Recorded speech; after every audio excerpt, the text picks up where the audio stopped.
name is Prakash Menon, and I'm very honored that you've come on board the Retail Ninja program. This is a curriculum designed specifically for professionals who want to fast track their career, earn top dollars, and make an impact. This is a transformational curriculum and not a linear training program. This is a marathon and not a sprint. Nothing great in life has ever happened overnight, as we all know. I will share with you all my learnings as to what it takes to get to the top of the corporate ladder in very less time. Doesn't matter which country, which industry you work in, but I'm going to specifically now in this case share some of my learnings, having had two very successful corporate careers in two different continents, and more importantly in the retail sector, what it takes to fast track your career to the top and earn top dollars. This curriculum is about growth. It's a personal development curriculum. This is a program which you can use regardless of which industry you work in. This can help you achieve mental toughness, financial freedom, social status. I will explain why I'm calling this program Retail Ninja in a moment. So if I use the analogy of medical practice versus medical technology, and then more importantly then also talk about retailing versus trading. So there is a difference between retailing and trading, and what it takes to be a retail professional in the 21st century. So let me first explain the concept of samurais versus ninjas.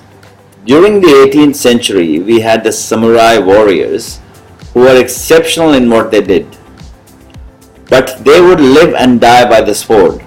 If I use the current corporate structure, for example, they would work in silos. So I'm the director of marketing or director of IT, or I'm the chief financial officer, etc., etc. So during the samurai era, they would from time to time work like these corporate executives. They would be working in silos, but they would deploy assassins who were called as ninjas, they were faceless warriors, who in some instances were better than the samurai warriors, as they were skilled in all areas. Their brief was to simply go into enemy territory and get the job done and leave without a trace. They were sound both technically and also had the adaptive skills. So in the corporate world today, there is no room for samurais anymore in the 21st century. We need more ninjas who are flexible and autonomous. If I use another analogy between James Bond and Jason Bourne, I don't know if you watched James Bond movies and Jason Bourne movies, the famous Bourne series, Ultimatum, the movies are which are very, very, very fond of Jason Bourne. One is Bourne Identity, and The Ultimatum, and there are a few other movies like that. So James Bond, the suave, sophisticated Secret Service agent, was backed by the British Secret Service with Alfa Romeo car, Omega watch, etc., would get caught by the enemies from time to time. Then comes Jason Bourne, who has no weapons. The CIA is after him, but he's always one step ahead of them all the time. His technique is so good that his body moves before the thought. So we need the technical skills, which is an assumed competency when it comes to as a retail professional.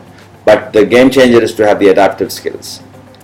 So this curriculum is not a linear training program, as I mentioned. It's a transformational journey. So why am I doing this? This is my way of giving it back.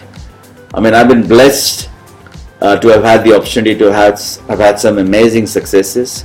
Academically, yes, a few pieces of paper my mom can be very proud of, and I can stroke my ego.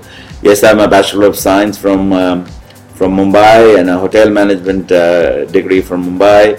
I did my MBA from one of the top schools in Australia. I did my advanced studies from Wharton in Pennsylvania, again one of the top business schools in the world. I did my fashion studies from Melbourne, RMIT, or Royal Melbourne Institute of Technology. I'm a supply chain graduate from Monash University. These are all pieces of paper on a wall, and I can simply say these are just nothing but stroking my ego. I've been mentored and coached by some of the top coaches in the world, and I feel my gratitude to all those teachers and mentors. And it's my way of giving it back. So as I travel around the world, I see millions of faces of despair looking for hope. And how many people, I mean, harsh reality, how many people can afford to go to Wharton Business School, for example? I mean, the company spent $70,000 US sending me for a program in Wharton. But realistically speaking, how many people can really afford this? So this journey is my fulfillment journey for me to give this back. I didn't come with a dollar. I'm not going to take a dollar away when I leave this planet. So it's literally $200,000 worth of curriculum offered for the price of less than a cup of coffee a day. This program will help you achieve greatness in whichever industry you're working in. So welcome to the Retail Ninja program. So lots of people glorify their success stories and tell you how wonderful they are. But behind every success, there are many, many failures. I've had many. Those moments of despair and those moments of darkness where I was a failure. If I had known then what I know now, I'm grateful for those failures, because failure is the foundation to success. The realization came to me as I've gone through so many failures, but all have been great learnings. My biggest teacher is my beautiful wife, Manisha, and we've been married for 27 years. She's my rock star. 5 years ago, I was making a routine phone call when I was traveling on business in India, and our youngest son picked up the phone back in Australia. I'm from Melbourne, Australia, so I made a phone call, and my youngest son picked up the phone. I asked, "Where is Mama?" And she said, "Mama is in the hospital." I said, "What do you mean she's in the hospital?" "Well, she was going through dialysis." You know what dialysis means? Both her kidneys had failed. I mean, that was the longest flight from Mumbai to Melbourne, and I would see Manisha get dressed every day as if she was going to work. But where was she going?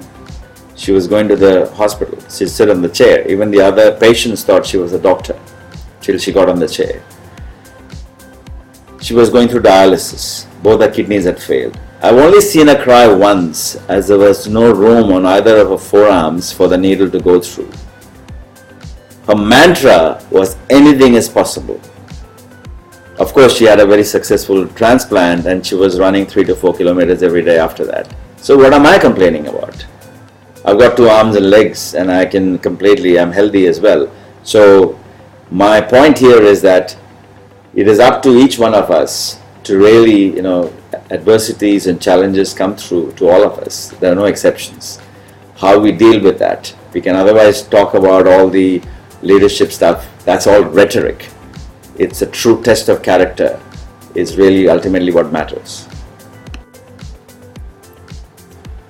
So is failure really a bad word? I suppose that's the question. Everything that we do in life as humans is driven by these 2 things. One is the avoidance of pain. So I don't go to the gym on certain days, for example. That's to avoid pain. Or wanting to gain pleasure. I wear good clothes, I have good food, etc. to gain pleasure. But underneath both of these is this one word which describes or drives everything. It's called fear. Now we all have fear. Fearlessness is not the absence of fear, but acknowledge we all have it, but to have the courage to walk past it. There is a story I want to share. You can watch this on YouTube as well.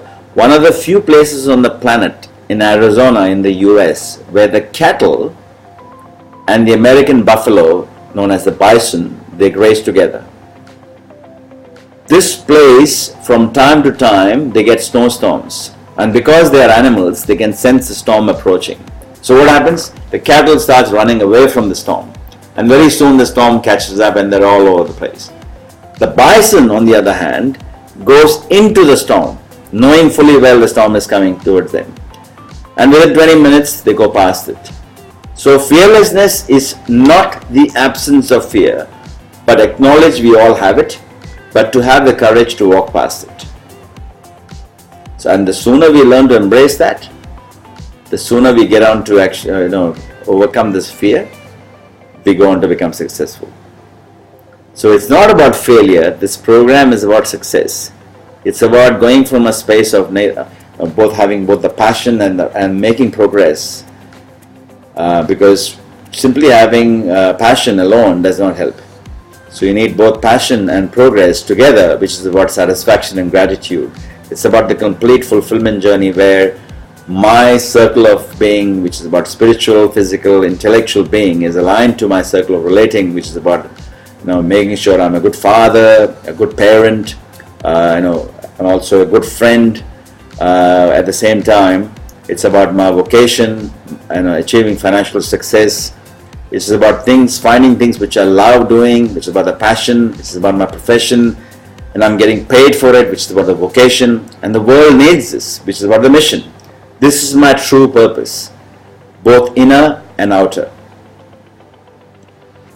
So it's about knowing my why, the what, and the how. Because why alone doesn't help, because you need the what and the how as well. So let's move on from the failure, so-called failure. It's about success. And this is what this curriculum is all about. Now, we've got instructional videos, so you're watching this video now, so we'll have a lot of these videos which you can watch at your own time, at your own pace. But we will also be having webinars every month where I will deep dive into each of these specific elements so that you can actually learn. And I'm happy to, and I'm going to share all the learnings I've had in my journey and my successful corporate careers, what it takes to be and how can you go on to fast track your career and get to the top. So let me explain, just to give you some background. In my role as a partner with one of the leading global executive search firms. Now there's a difference between an executive search firm and a recruitment firm. Executive search firms are headhunters, consulting firms which are hired or engaged by company chairman or CEOs to find top talent at this senior level. So I'm one of the partners with one of the leading global executive search firms. So I get an opportunity to meet many high profile professionals, and we are given the brief to hire the very best. And accordingly, based on the brief, we go and find very top talent around the globe. So I'm going to share some of my observations, what companies look for when hiring top talent. But before we get into that, I'm going to give you some more background about what I am, what I did, what I've achieved, etc. So that you understand, gives you the comfort level and at least the background about why do I say this with that much conviction and authority. So I grew up in a very average family. My dad was an engineer with a very modest income back in Mumbai in India. And there were days when my mom could only afford to give us just bread rolls and bananas, because that was the only, she could only afford that. And I was very fortunate that I studied in one of the finest hotel management schools in Asia, which is in Mumbai. And I had a few girlfriends. Of course, I was much younger then, and they would ask me out for lunch, and I would avoid saying that I was not hungry, but the reality was I didn't have any money in my pocket. That day I decided that my children will not go through this. There's a very famous quote by Bill Gates. He says, you can blame it on your parents if you're born to a poor family, but if you die poor, you just have to look in the mirror. That's been very profound for me, and I've taken that as a challenge, and I said that hunger, the wanting to come out of poverty and to make something out of my life. And it's very possible for all of us, no exceptions. And nothing special about Prakash Menon or PK. And so with that drive and passion, I had a very rapid rise with one of the leading hotels of the world, the Taj Group of Hotels, which is a luxury hotel chain, and I became a food and beverage manager in literally 6 years. So I had chauffeur-driven car, company accommodations, servants at home, inflated ego, all of that was going on. So with literally $500 borrowed money, because in 1990 when I decided to immigrate to another country, so we did a lot of research, and one of the things that I found, the deep research I'm talking about, what did I do? I actually watched Crocodile Dundee movie 5 times. That decided to go to Australia. Australia was a continent or a country which has got 20 odd plus million people. And I said the only money I could really afford, literally, was to have $500 borrowed money from my in-laws, and a pressure cooker from my mama, and 2 massive suitcases. I immigrated to Australia. And 1990 was the worst recession in Australia. The only job I could afford or I could get was to clean toilets in a filthy Indian restaurant. And I was sitting in the toilet crying, thinking, if my mom had to see me do this, she would have fainted. But I knew with my hard work, it was only a matter of time before I get promoted, which I now did. And now I was cleaning toilets at KFC, Kentucky Fried Chicken. Of course, it's a multinational, so don't you think it's a promotion, going from cleaning toilets in a filthy Indian restaurant to cleaning toilets at KFC? So I became a restaurant manager in KFC, and I had to write a report every night. If I had 3 pieces of chicken wings left over, I had to write a report to the US, because PepsiCo used to own KFC stores those days. And I used to curse, why am I writing a report for 3 pieces of chicken wings? I'm grateful for what I had to do then, because when I think about it now, if I had known then what I know now, I'm grateful because 10 years later I was managing $3.2 billion worth of inventory. I was appointed as the director of supply chain for the largest department store chain in Australia. I moved on from the shop floor folding towels and sheets and got to the top in 8 years, literally. Meier as an organization is a 100-year-old iconic department store chain. Now there are 70 stores across this huge country called Australia. The smallest store is 100,000 square feet. The largest store is 280,000 square feet. 1.2 million SKUs. Anything from a purple color lipstick to a plasma screen and anything in between. So it's a complex retail organization we're talking about. So although the company was making $3.2 billion in sales, was making negative $66 million in profit in 2006 and almost went belly up. Now Meier was part of a conglomerate called Coles Meier, which is actually a $25 billion retail giant with supermarkets, department stores, discount department stores. But Meier was capital starved. Imagine having 24 legacy systems with inventory only updating once a week. So Meier was bought by one of the largest private equity firms, company called TPG, or Texas Pacific Group, in 2006 for $1.4 billion. So it was a huge gamble which the then executive chairman and the CEO, who both came from Woolworths, Australia, another huge retail giant, a $25 billion retail giant, they took a huge gamble appointing me as the director of supply chain. I had no background in supply chain. So literally it was a team of non-supply chain professionals who took this company by its horns and turned it around. That was a magical moment. That was the team did me very, very proud. And we put on $25 million to the profit line in less than 10 months. Streamlined the entire operations and made it truly world-class. So I'm going to share those learnings as to what it takes to become one of the topmost professionals in the retail space. We went on to put on another $290 million to the profit line in less than 3 years. So we integrated the whole end-to-end across the retail chain, removed the silos. We did the IPO, initial public offering as we call it, and had a few $1 million in the bank, which I'm grateful to the Almighty. I then left on a high, as we all know that exit strategy is more important than the entry strategy. People actually wonder, how can you leave a $500,000 job and walking off, which is what I did. But I want to give it back. And then I went on to getting trained and coached by some of the world's best mentors and coaches. So I'm going to share all my learnings of what it takes to be a true world-class professional. I'm also going to share some of the frustrations I went through. It's not just been an easy ride, of course. Nothing great happens overnight, as I mentioned. Obviously, it was a challenge. Now, my view is that, and this is where I was struggling as well, 3 big reasons why a lot of people struggle. First of all, they don't know what they want in life. I mean, I was in that space as well. And even if I knew what I wanted, I didn't know how to get it. Or someone or something is coming in your way. So yes, we need to understand the bigger purpose, the big why, but we need the why, the what, and the how. We are all nothing but a product of a belief system, which we'll cover in more detail later in the program. And there's a little voice sitting on my shoulder or our shoulder telling us we're not good enough. And it can happen to topmost professionals, no exceptions.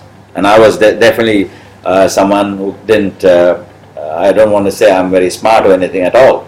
I was an ordinary person, an average, came from an average family, but I was driven. I was completely clear in my mind that I was going to be successful. Usually when you have an enormous task or a project ahead of you, you have this feeling of overwhelmness, the wall of uncertainty. But when you take a helicopter view, visionary leaders can see into the future. They are not diverted by temporary setbacks because they seem them as the inevitable stepping stones along a greater journey. The rock solid belief carries them and their team across the wall. This is what happened to us. That's the journey. So we live in the 21st century, heavily influenced by having access to media, entertainment, etc. That we think that real life is like a 2-3 hour movie. We all want instant success. Most people, they take a magic pill, put in the mouth, and it'll be like successful tomorrow. I was also wanting that, success tomorrow. I call this the instant coffee syndrome.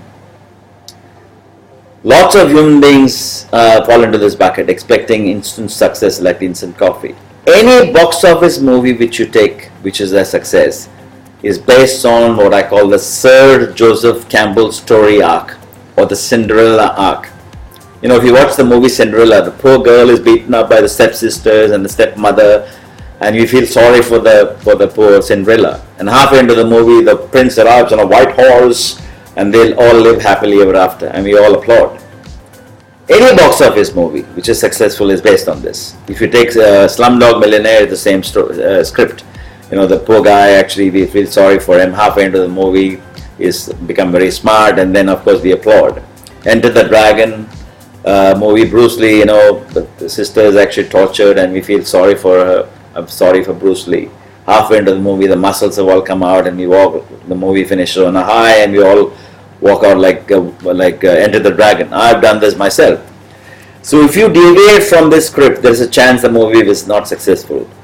So what happens, people have actually lost the concept of what real life is. They think real life is like a 2-hour movie.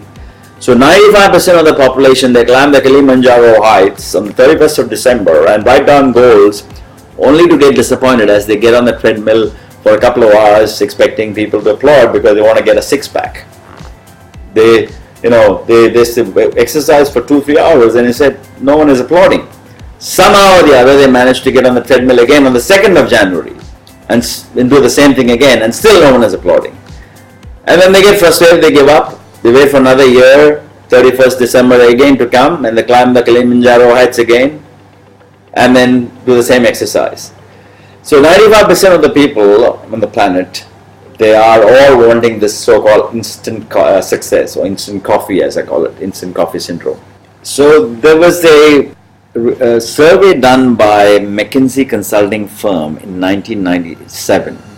They surveyed some 77 large US organizations in diverse industries and 400 C-level executives. And they found that of all those executives surveyed, 23% believed that their firms attracted the best of talent, of which only 10%, and I repeat, only 10% believed that best talent was retained in the organization. So this survey was repeated in 2000 again, and the figures were even worse than those 3 years prior. And they came up with the term war for talent. Deloitte's consulting firm published similar results of a similar survey in 2014, finding that the results were very, very similar, and there were leadership gaps at the top as a top business challenge. And they came up with the term talent has won. The problem is not a lack of people around the planet. The problem is the lack of talented people. As talent, skills and capability needs become global, talented employees have more options than ever before. So retention of top talent is therefore more important than ever before. The old reality, people need companies, replaced by the new realities, companies need smart, talented people. This is the major crisis in a way which a lot of organizations find. And so it's a great opportunity at the same time for professionals who really go on to fine-tune their expertise. They can go on to excel and get to the top real quick. So what happens is, when we join any organization, we are hired because we are good, and hence we come in as superstars. But very soon we realize we get into this black hole, and that's the moment of truth. Because superstars die as they are focused on the small I, little I, instead of focusing on the big I, which is the supernovas. Superstars die, supernovas don't. It's as simple as that. So put the light on the others, which is the big I, because if the others do well, automatically you will also do well. This is what I call the game of advocacy. A lot of leaders, unfortunately, sometimes get caught up in this thing where look at me, it's all about me. It's about really putting the focus on the others. Because if they shine, naturally, you as a leader of the team, you also shine. And this is a continuous process, because it's a continuous process of unlearning and learning again and again. And as we get to the top, we actually, achieve what we achieve, then we go on to moving on to the next level, take the next challenge and the next challenge and the next challenge. Because the one harsh reality is that let us not live on past laurels and romanticize. Neither should we worry too much about what the future might hold. Instead, focus on the present and do a great job. The results will follow. So some of the key indicators when spotting future potential or the top talent. One is about motivation. How motivated is the individual, and is he or she self-driven? As we all know, motivation is intrinsic. Intrinsic meaning it comes from within. So that's the first thing that, it's about motivation. Then it's about curiosity. We must always have the 4-year-old questioning mindset. All great leaders ask great questions. This gives us the answers from within. Curiosity at all times and asking that why question. That will lead to the what and the how. Then the other thing is about having the insight. Be like a futurist, having a perspective and being aware of what's happening in the marketplace, being the visionary. How do we engage the team? How do you create high performance teams? Now we will get deep dive in just setting the scene so that we understand that these are some of the attributes top leaders would obviously have in the 21st century. If you're really wanting to fast track your career to the top, these are some of the attributes leaders should have. It's about the determination. How determined are you to succeed? Will you bounce back? It's not about climbing up the ladder and saying how high have you climbed, but what happens when you are actually, there are times when you fall, and how high do you bounce? Other factors when spotting future potential. Looking at intelligence. Now, intelligence is not just about IQ or EQ, but other forms of intelligence, music intelligence, financial intelligence. There are many different types of intelligence. What do they stand for? What's their higher purpose? Do they really know their values? These are the attributes. Then we're looking at leadership ability. Do they have the character and the mental strength to lead? So we're going to look at some of the attributes for leadership for top talents. It's about having the strategic orientation, having a global perspective, having the market insight. Do they have the market insight? Are they results oriented? Are they customer focused? Do they come from a space of wanting to collaborate and influence? Or is it about cooperating and manipulating? Now these are the things. I'm not saying that any of you guys come from this space of manipulation here, but I'm simply saying that these are the attributes which a top leader will be wanting to have. Do they see the need to drive organizational development? How good are they as a team player and the capacity to lead a team?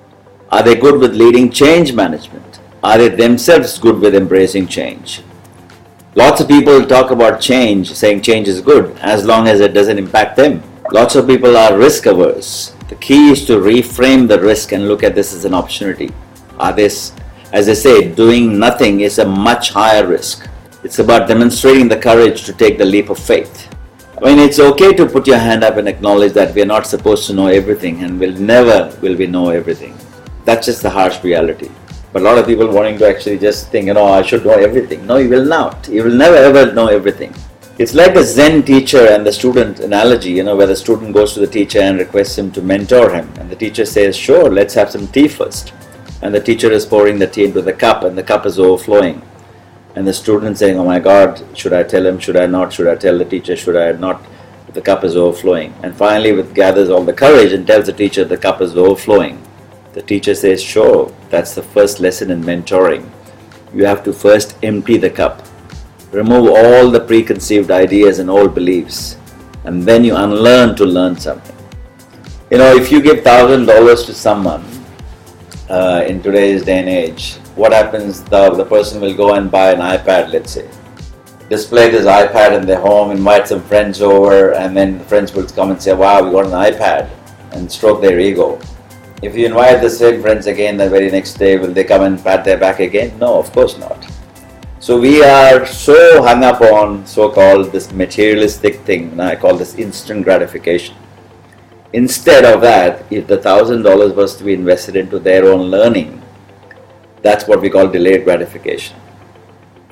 I remember in 1995, I had $28,000 as savings. That's all the money that we had. In Australia, but the dream for every Australian is to own a home, and you get a home, you can actually buy a home, 10% deposit, and you can actually mortgage, 90% mortgage, you're paying, repaying the debt.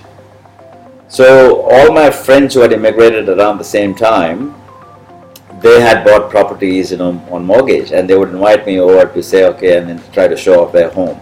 They were asking me, when are you going to buy your home? So I asked Manisha and my wife, I said, should we invest our savings that we have into buying a property and stroke our ego, or should we invest into our own education?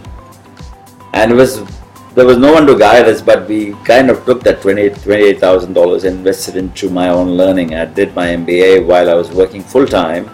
Went on to invest that $28,000 we had saved into my own education, and did my MBA from one of the top schools in Australia. And my salary went from $50,000 salary to suddenly became $80,000, $90,000, $100,000, $200,000, $300,000, $400,000. Essentially, it just went on and on. The point being that, when you talk about investing into yourself, 20% of your earnings every year, we should reinvest it back into yourself, into your own learning. There is no job security in the 21st century. The only security we have is our investment into our own personal development.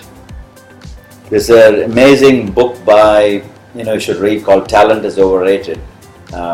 And there's another book which is called Talent Code. If you get a chance to read that. Malcolm Gladwell, who is another author, he came up with a term called 10,000 hours of practice. If you practice, practice, and practice, that is what leads you to mastery.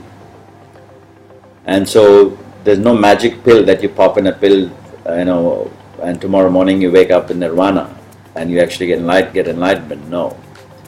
I'm going to just share this video with you, and which will make the point.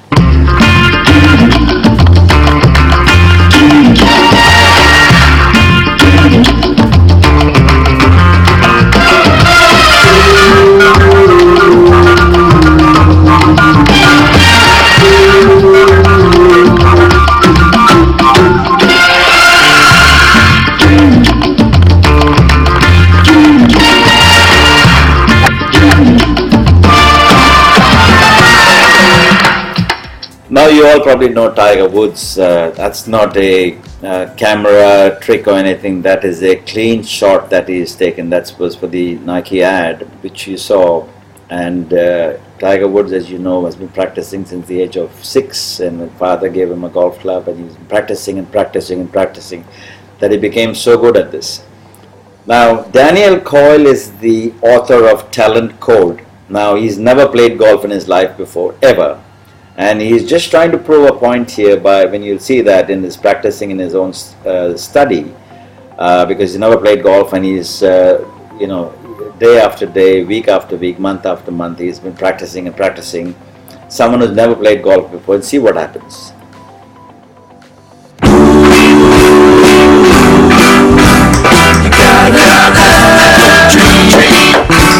Just like a dishwasher needs a dish, you gotta have a dish.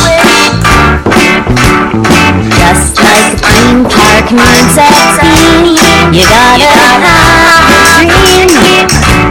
If you don't have a passion, choose fast fibers and fashion in cocktail.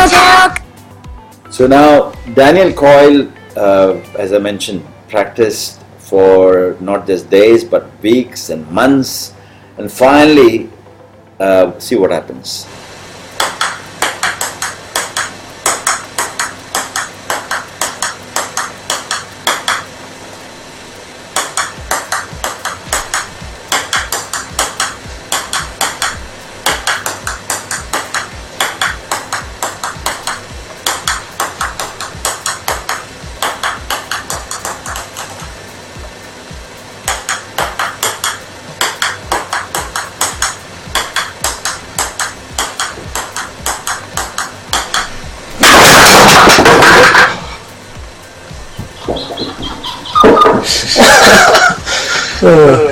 There it is. Now, this is what I mean by deliberate practice. 10,000 hours of practice. Doesn't matter if you've actually got something that, doing it for the first time. And if it's a passion, and if you keep practicing and practicing and practicing, over time, you become so good at what you do that you go on to achieve mastery. And that's what this program is all about. That's what this curriculum is all about. So as I travel around the world, I'm seeing 7 driving trends which are emerging regardless of which country I go to. The first thing is the fact that, information which used to be controlled by a few, whether it be an organization, academic, or the elite class, the editors of newspapers or the staff that dictated that would or would not be said on television, for example. The internet has come and changed that, and making information accessible to everyone. It's 24/7 is available. It's we are no longer in the information age ever since Google came into play. What has happened is, however, with so much information, there's an engagement vacuum, there's a meaning vacuum, there's a relevance vacuum. And so the business world has changed, where it's no longer the same competition which used to be in the past. We're talking about you're not competing with one retailer to another. Obviously, you have the online retailers, the bricks and mortars, the specialty retailers. So equally, outsourcing employees as well. You can actually go and outsource from other countries. Top 10 jobs which used to be 10 years ago, no longer the case. We don't even know what the top 10 jobs will be in the next 5 or 10 years from now. The speed of change, the product size, for example, I remember 25 years ago when I was in Australia, someone actually had a mobile phone which was like a brick, the size of a brick. Now obviously the mobile phones are literally so small and tiny that it's changing by the minute. And the consumer behavior has changed. The market share of companies have actually changed. There is clearly a shift in the business world, and so it's very important for future leaders to be aware of this and the fact that how do we become more adaptable and to adjust to this in a new environment. And like I said, because of the information overload, there is a relevance vacuum and the engagement vacuum and the meaning vacuum. It becomes also very need to be mindful of the fact that there's a shift in the focus of generational bands. We are talking about the millennials, people who are born after 1997. They have a completely different mindset.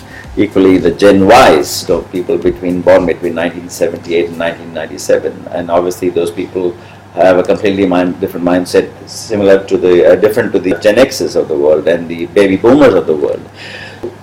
There is no more retirement age. The new generation, they don't care a toss about how old you are. They respect you for what you know. And that is so important for us to remember. The value equation has changed. The expectations have changed. As a future leader, regardless of how young or old you are, we have to actually play the game the way it's meant to be played. Marketing is changed forever. Who would have thought that Ford would actually advertise their car on social media instead of the traditional marketing way? You know, social media is here to stay. You can't ignore social media. That's the way it is. The Facebooks and the Twitters of the world, the Instagrams of the world, the LinkedIns of the world. Equally, what we know is all we know, not enough. I mean, think about it. People talk about 10-year plans, 10 years ago, probably appropriate. But now, if you talk about 10-year plan, we can't even predict what the next 3 months are going to be like, what the next 6 months are going to be like. It's about continuous learning.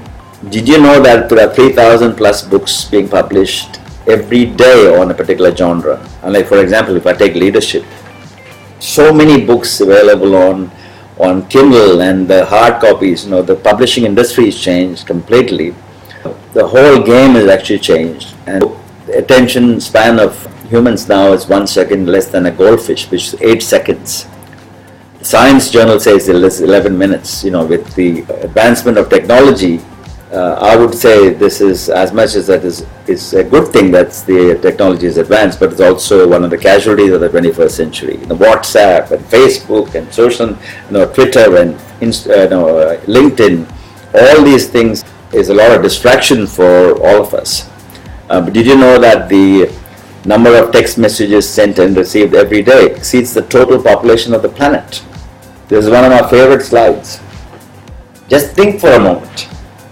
How many messages did you receive today or did you send today? Compared to what was the case 15 years ago or 10 years ago. So there is an increased need to innovate and differentiate, so that you can keep your ideas fresh, because we are in the age of ideas. Keep ideas relevant, innovate ideas, keep differentiating the ideas. Because ideas you can copy from someone, that's, I suppose, it's dumb, it's plagiarism. Or you can copy someone else's idea and give them attribution, which is the biggest form of flattery to the person who came up with the original idea. Or the third option is take different ideas, bring it all together, put your own special sauce to it. That's what innovation is, that's what inspiration is. Because there is no room for second best. So you become the Burj Khalifa in a way, like Burj Khalifa is the tallest building in the world, which is in Dubai. When I go back home to Australia, they don't ask me how the tall buildings in Dubai, they only ask me how's Burj Khalifa. So you got to position yourself as the authority, inch wide, mile deep expertise in your area of passion. Be the authority. So this is the game changer. This is what 21st century leadership is all about. So it's about turbocharging your career, having the technical skills and the adaptive skills, and that's what this curriculum is all about. Be the best in class. Bring in next practice. This is a complete game changer. I want to just share some of the mentors and in my journey. Gratitude to all these mentors and teachers, because any top athlete you take, there is a coach or a mentor behind them, and I'm grateful for all these teachers. This is what this curriculum is all about. How you're going to become amazing speakers and amazing facilitators, amazing trainers, and not only have the technical skills but the adaptive skills. You become masterful orators. Welcome to the Retail Ninja program. As I mentioned, it's a transformational curriculum. It's a marathon, not a sprint. It's about growth. It's about personal development. My name is Prakash Menon, and thank you so much for being part of this journey.